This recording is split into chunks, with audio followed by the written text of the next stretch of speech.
Hey, what's up YouTube? Donovan the Smartphone Guy here to do a video review of the Neutab 7, and this is a tablet designed specifically with kids in mind. So I'm a parent, I have 3 kids, and this is really probably more designed for younger kids. So this is something I've had for about 2 weeks now, a little over 2 weeks, and I just want to talk about what I like, what I don't like about this tablet. So first of all, let's just talk about the build quality. So you can see here that it is a 7-inch tablet. I don't know the exact PPI on this particular screen, but I can say this: if you're used to a high-end resolution screen, this is going to look not all that great, but you know, it's designed for kids, so in general I'd say it's pretty decent.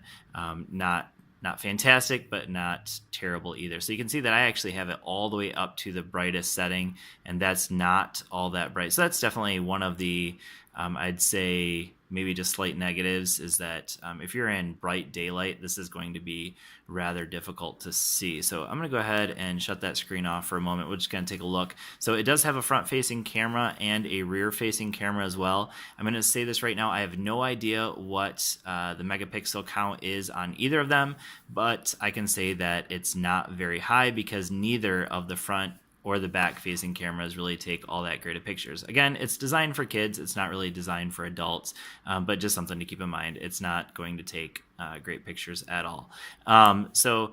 We do have a speaker, rear-firing speaker in the back. We have a micro SD card slot there. So it comes with 8 gigs of onboard storage and 1 gig of RAM. So a little bit limited in both those regards. This is running Android 5.1, so that micro SD card, you can't use that as internal storage. You can only use it to store photos and videos and things like that. So that's another probably limitation. It'd be nice if they would have had 16 gig, but again, it's for your kids, so probably, it's basically just going to have some games on it more than likely.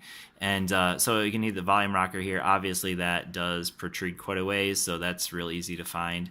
It does come with a headphone jack as well. And let's see if there's anything on the bottom. Nope. Okay, that's it. All right, so that's the, I guess, the quick rundown. So it does actually have a proprietary charger as well. So this is the power button. That's a proprietary charger. Nope, right, hold on. Which one of these? That's the headphone jack. That's the proprietary charger. So it does come with that charger, but then it does also have this micro SD here, and there is a microphone there as well. So the micro SD can actually charge it as well. So it's kind of weird that they added this extra charging port. The charging cord that it does come with is actually compatible with this slot here, but I just used micro SD anytime I was charging it, and that worked just fine. So one thing I will mention here, and I apologize for that lighting, but the screen itself is quite plasticky. There's glass underneath, but then it's almost like there's a screen protector, kind of like imagine like an OtterBox Defender going over the screen, and that's kind of what's on here. So that's kind of an interesting thing. I'm not sure if that's a good or a bad thing. Maybe that's like to give it a little extra protection, but just something worth noting that it does have that. And you can see that mine's already, after 2 weeks of usage, a bit scratched up. Now, with that being said, it did come with a screen protector that I just decided not to put on, so probably my own fault. But anyway, it's just something worth mentioning. So let's go ahead and take a look at the actual device. So again, this is running Android 5.1, and it does come with the full Play Store. So you can see here it's got the full Google Play Store. You can download any Google Play apps, and then come in here. And the bloatware that it comes with is all designed for kids, so it's all kids games. So you can see in here, so the games that I actually downloaded, let's go back here to the main screen. I've just downloaded a few games for my kids to play, so Fruit Ninja, Hill Climb 2, and Temple Run 2, but all the other games that are on there are games that it actually came downloaded with, or it actually came preloaded onto the device. And so those are the only real bloatware things that you'll see. And the app that you're going to use in order to kind of lock this down, which I'm going to say this right now, the app that it comes with, iWawa, is really what it's called. Yes, that's right. So that's the app right here. So I'm going to go ahead and go into that. So again, this can be a full-fledged tablet if you want it to be. You can use it for that.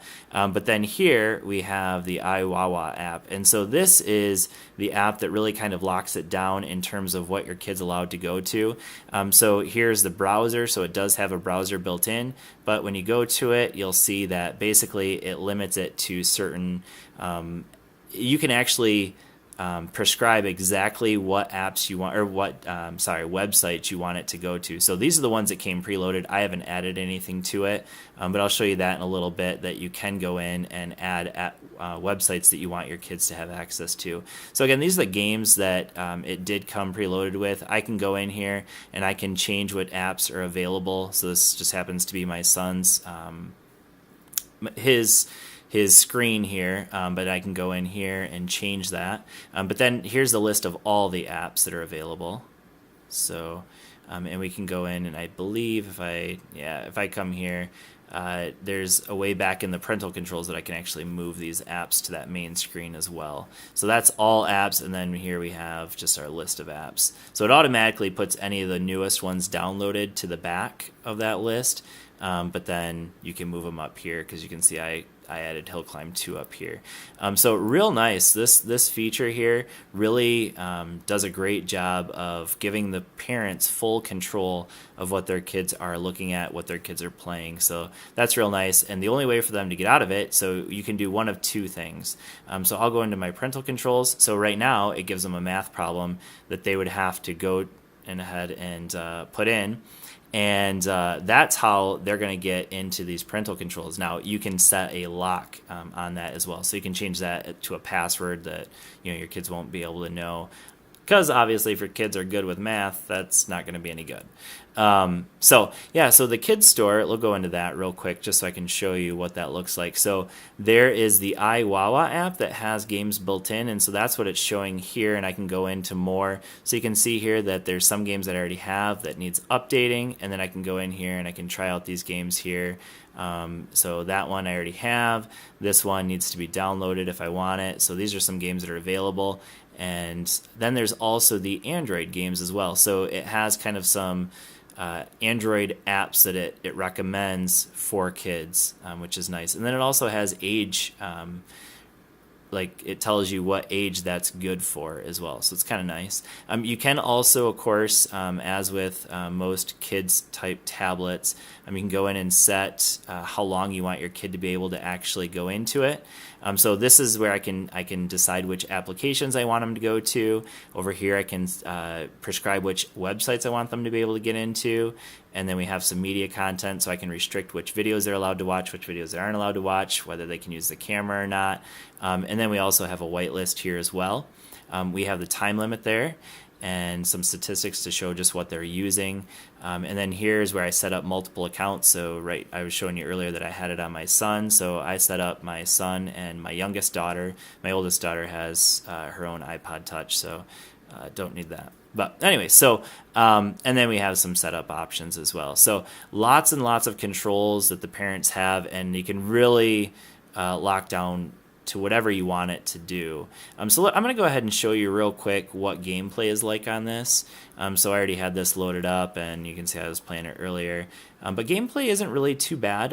With that 1 gig of RAM, you wouldn't expect it to be all that great. But yeah, it's not bad.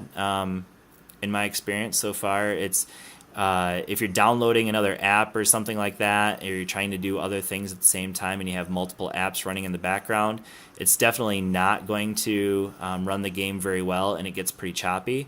But as long as it's like basically one of like 2 or 3 apps that are running, the gameplay isn't that bad at all. So that was Hill Climb 2, which, not a super graphic intensive game, but like Fruit Ninja, I tried that out, runs really well. Temple Run 2 ran really well on this. But anyway, so we're going to go ahead and get out of this. So if I can go here, hit the home button, you can see that it won't let me out of it. So that's part of that parental lockdown that it has. So if I want to be able to actually get out of it, I got to come down here and then exit. And then again, I can change that to a password. So you can see set my own password, but my kids are young and they don't know math. Whoops, I accidentally hit the... Oh, I keep hitting the wrong button there. Oops, I wasn't even paying attention to the math problem.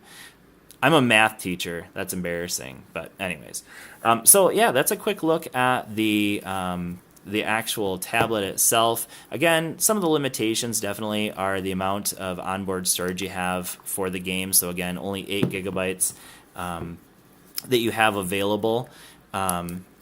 And you can expand that through that micro SD card slot, but again, that's only for media. That's only for movies you want to add to it or photos, downloading. But the case that it comes with is really nice.